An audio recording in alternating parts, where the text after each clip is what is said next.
कक्षा 7 के प्यारे बच्चों, हम जो है पाठ 4 हमने प्रारंभ कर दिया था पिछली बार ही। बीच में 2 छुट्टी रही तो हमने नहीं दिया आपको काम। हाँ, तो पाठ 4 सरल समीकरण हम कर रहे हैं। उसमें हमने कुछ बात की थी आपसे। अब आगे हम देखते हैं, नया है हमारे पास। इसमें सरल समीकरण क्या है? सरल समीकरण क्या है? तो सरल समीकरण क्या है? एक समीकरण में सरल समीकरण क्या होता है, इस व्यंजक तो हम पहले से जानते हैं। ये समीकरण है। समीकरण में समता या समीकरण का चिन्ह, इसको हम इक्वलिटी का चिन्ह कहते हैं। अब ये नया शब्द है तो आपको समझ में नहीं आ रहा है। अगर हम कहते हैं कि बराबर का चिन्ह आता है बीच में, तब आप बिल्कुल समझ जाते हैं। बराबर का चिन्ह से आप पहले से परिचित हैं। तो बराबर के चिन्ह को समता या समीका या इक्वलिटी ये चिन्ह भी कहते हैं। ठीक है। बराबर के बाईं ओर व्यंजक को बायां पक्ष और दाईं ओर के व्यंजक को दायां पक्ष कहते हैं। करेक्ट। बराबर के चिन्ह का अर्थ है कि बाईं ओर लिखा हुआ व्यंजक और दाईं ओर लिखे व्यंजक के बिल्कुल बराबर है। ठीक है। बराबर का मतलब वो दोनों, जो दाईं तरफ लिखा है, जो बाईं तरफ लिखा है, वो सब बराबर है। जैसे x + 5 = 8, ये एक समीकरण है। और इस प्रकार के और भी समीकरण हो सकते हैं, जैसे कि 3x - 2 = 15, 7y + 18 = 7y + 6 = 18, 8 + 3 = 12, 7 - y = 3, 2 + x = 18 - x, 4x + 12 = 2x - 6। इस प्रकार और हो सकते हैं।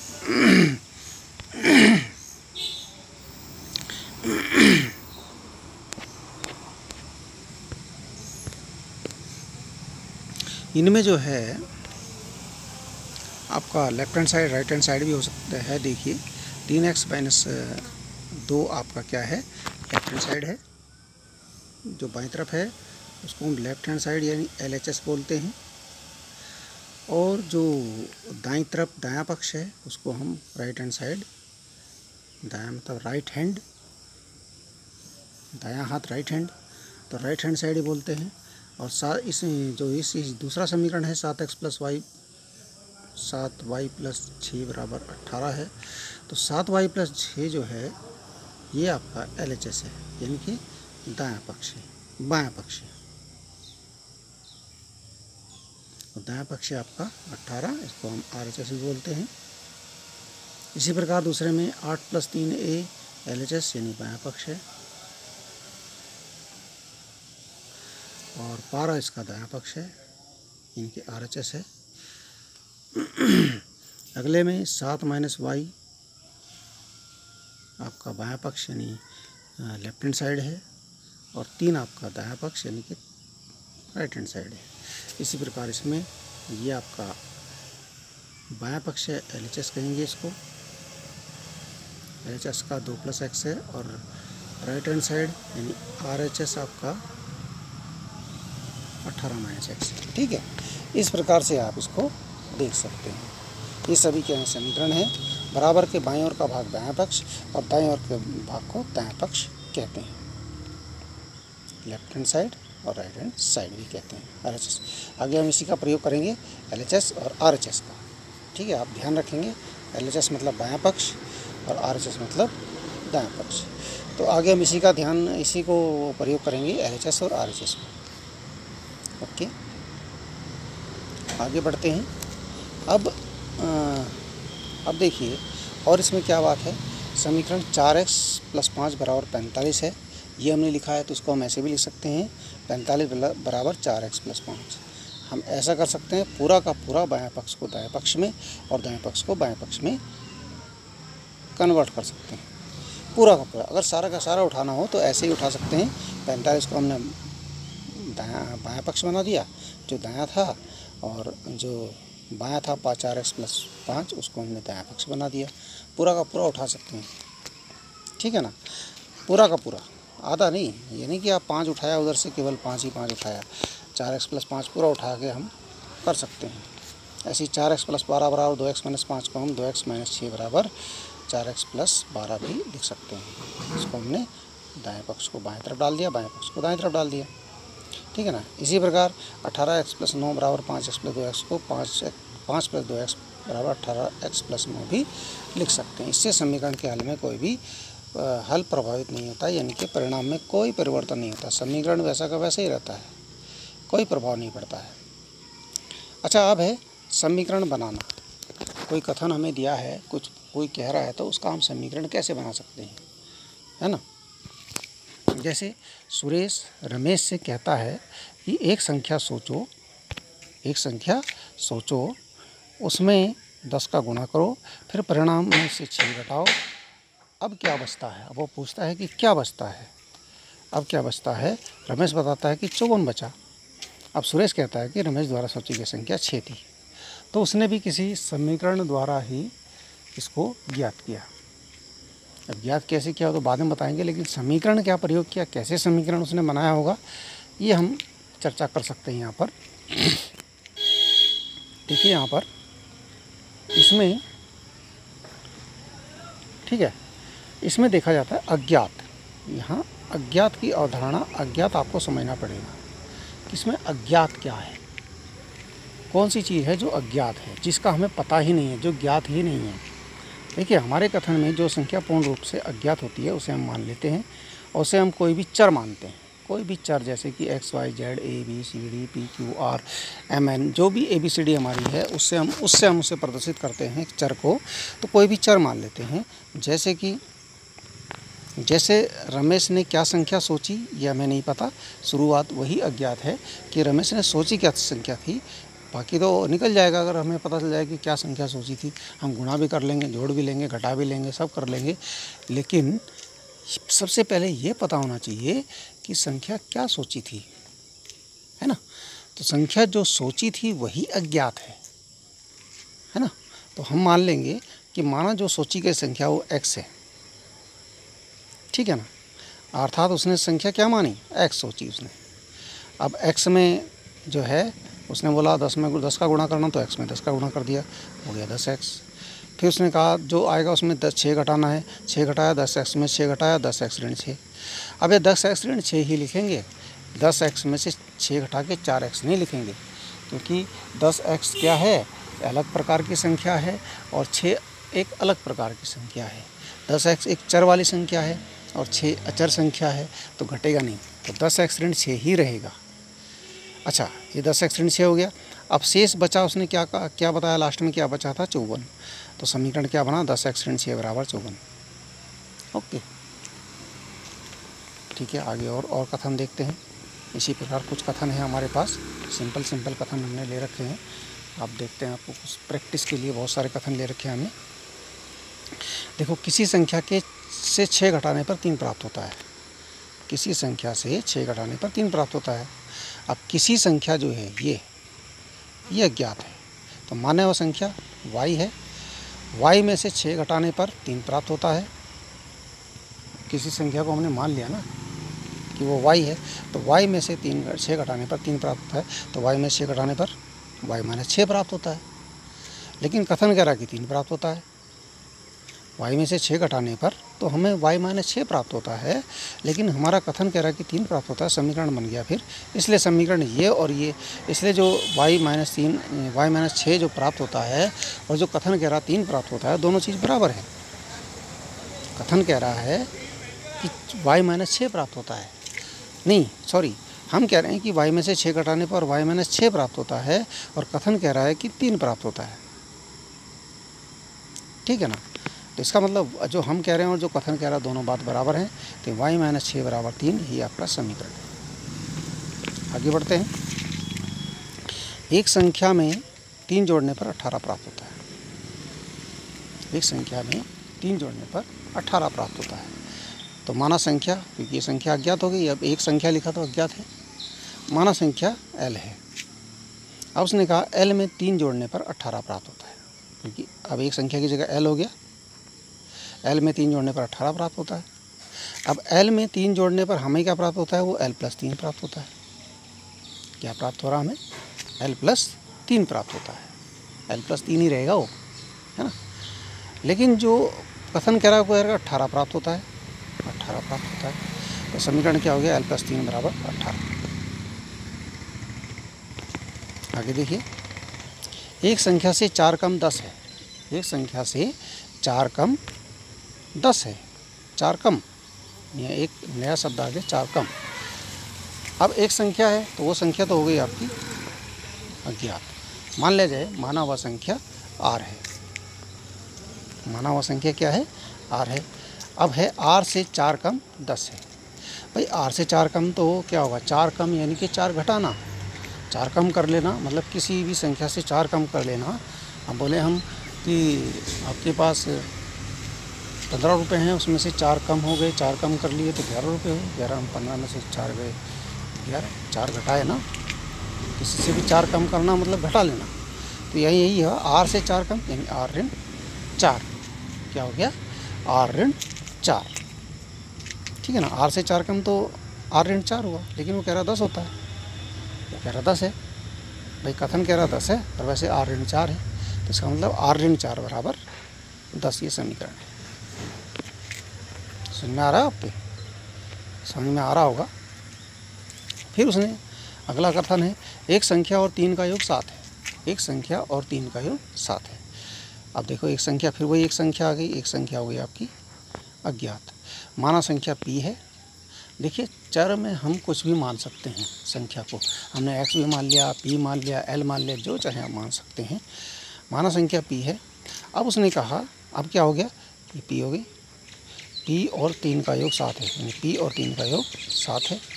अब p और 3 का योग, उसने बोला 7 है, लेकिन p और 3 का योग क्या होता है?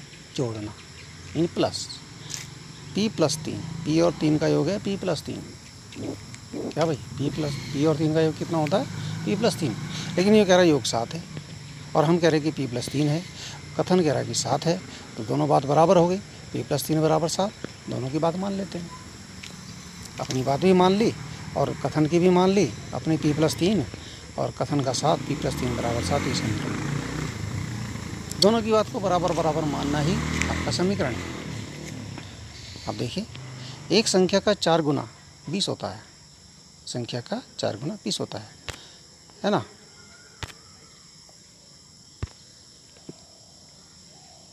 संख्या का 4 गुना देखो, माना संख्या w, क्योंकि अज्ञात है तो इसको w मान लिया। कुछ भी मान सकते हैं, बताया ना आपसे हमने। माना संख्या का 4 गुना कितना है? माना संख्या w है। अब कहा w का एक संख्या है ना, ये इसको w मान लिया, तो w का 4 गुना 20 होता है। ओके। अब w का 4 गुना 20 होता है। गुना मतलब गुणा, गुना मतलब गुणा।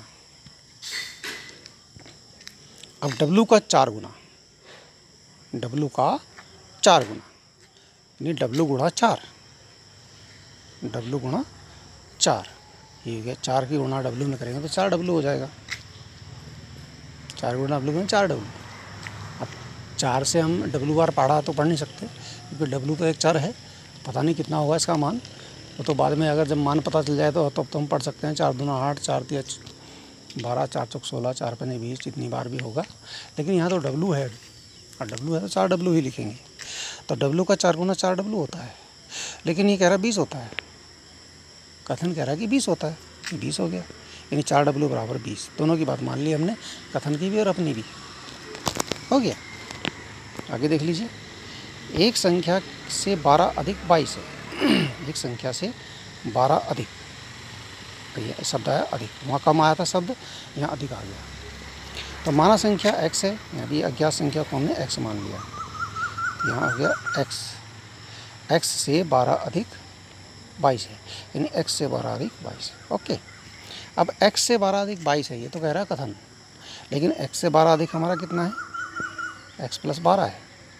x से 12 अधिक तो हमारा x प्लस 12 है, और वो कह रहा है कि x से 12 अधिक 22 है। ये बात है ना। x से 12 अधिक जो है हमारे अनुसार तो x प्लस 12 है, और कथन के अनुसार 22 है, तो दोनों की बात मान लेते हैं। x प्लस 12 बराबर 22। ओके, ये दोनों की बात माननी पड़ेगी इसमें। अब उसने कहा 7वां, एक संख्या का आधा 18 है। आधा, अब यहाँ आधा शब्द आ गया। एक संख्या का आधा 18। आधा आपको करना आता है, जैसे 10 का आधा 5, 20 का आधा 10, 12 का आधा 6, 18 का आधा 9, 22 का आधा 11, 9 का आधा 4.5, 13 का आधा 6.5, है ना। इस प्रकार से माना संख्या, अब यहाँ भी वही मानना पड़ेगा, एक ज्ञात संख्या है, माना संख्या m है, m मान ली, इसका मतलब हुआ हमने इसको m मान लिया तो m का आधा 18 है, इसका मतलब m का आधा 18 है, ठीक है ना। अब लिखा m का आधा 18 है तो लिखेंगे m का आधा, वैसे हमारे अनुसार m का आधा क्या होना चाहिए, आधा है, m का आधा, आधा का इसमें का प्रयोग हो रहा है, m का, है ना। तो यहाँ हमने लिखा नहीं है, वैसे इसको हम ऐसे भी लिख सकते हैं, m का के लिए गुणा लगाते हैं, आधा हम 1/2 लिखते हैं, m का 1/2, तो इसको सीधे सीधे लिख दिया m/2, m/2, m एक कम m का पढ़ा हम पढ़ सकते हैं एक बार, m एक कम m दूना 2m, m तिया 3m, है ना, ठीक है।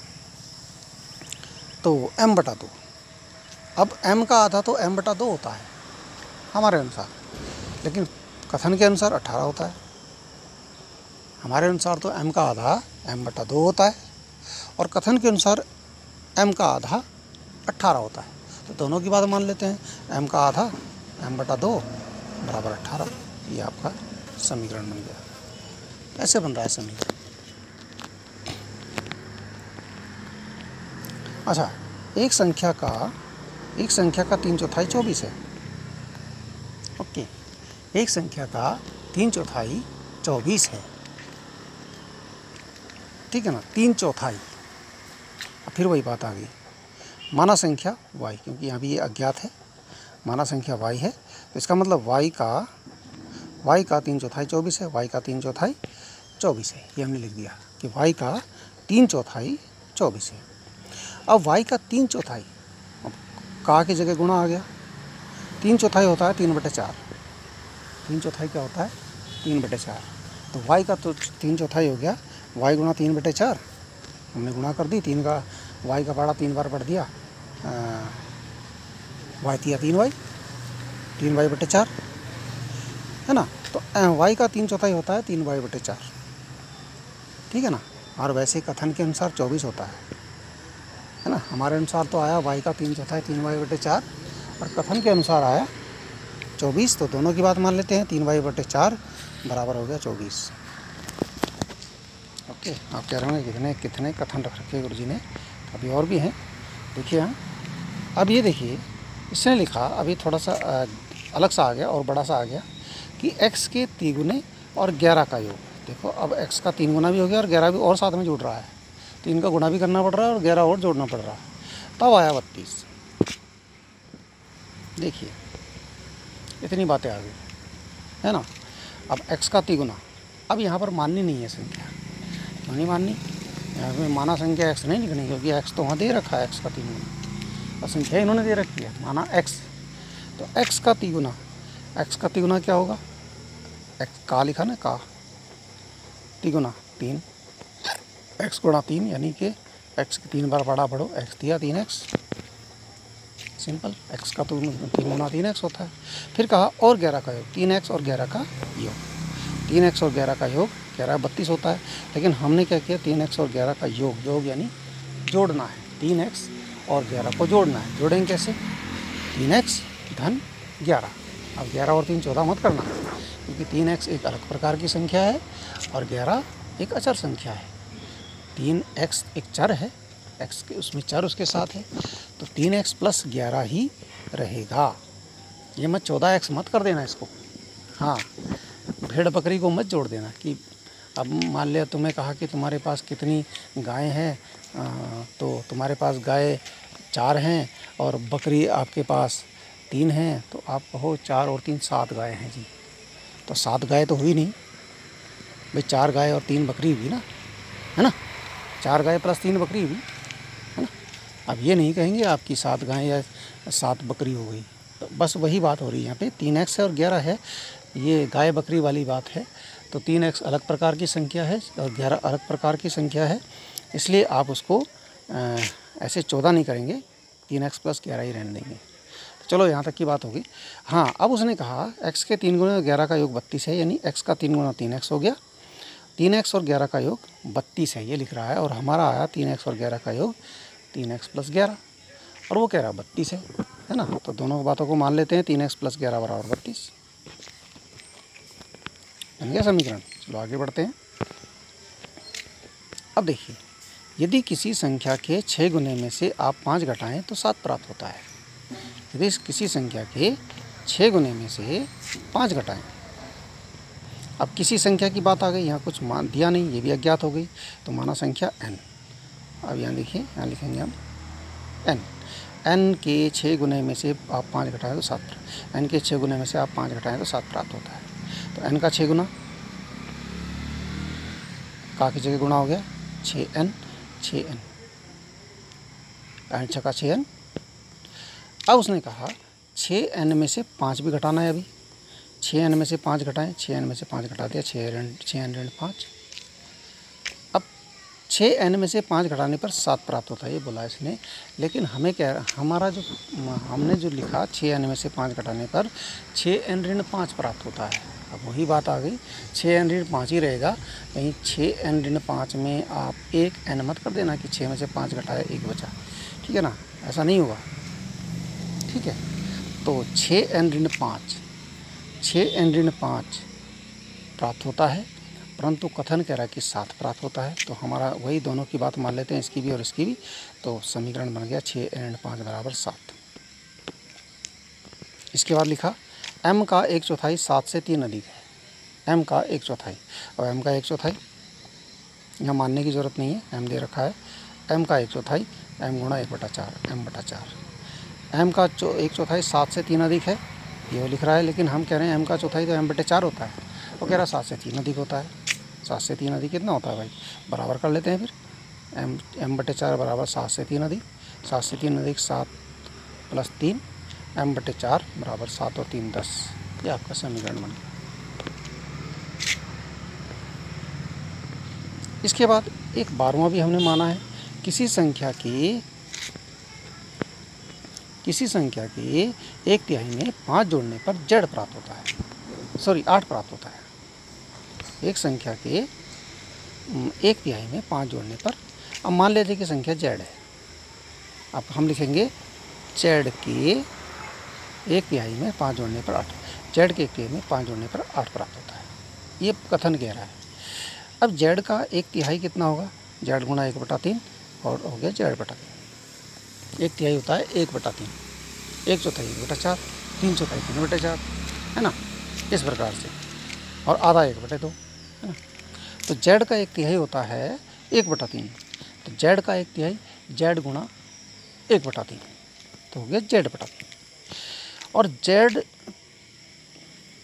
के 1/3 में 5 जोड़ने पर, यानी z/3 में 5 जोड़ने पर कितना प्राप्त होता है, लिख रहा है 8 प्राप्त होता है। लेकिन हमारा क्या प्राप्त हुआ, z/3 + 5 प्राप्त हुआ, z/3 + 5 प्राप्त हुआ, है ना।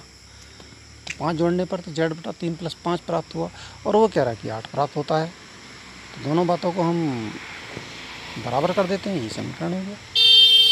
इस प्रकार से आपके समीकरण बनने हैं। ये हमने 12 आपकी प्रैक्टिस के लिए लिखे हैं कथन, इसको कीजिए, और फिर हम आपको करने के लिए भी देंगे कि हमें ये वाले कथन आप करके देखिए। प्रश्नावली है आपके पास, उसमें भी कुछ कथन के समीकरण बनाने हैं, प्रयास कीजिए। नहीं बनेगा तो हमने बताना ही है, हम आपको ज़रूर आपकी हेल्प करेंगे। हम इसीलिए हैं कि आपकी हेल्प करें, लेकिन आप इसको ज़रूर पहले पूरा कीजिए, फिर उसके बाद उसको बनाने का प्रयास कीजिए। ठीक है, धन्यवाद।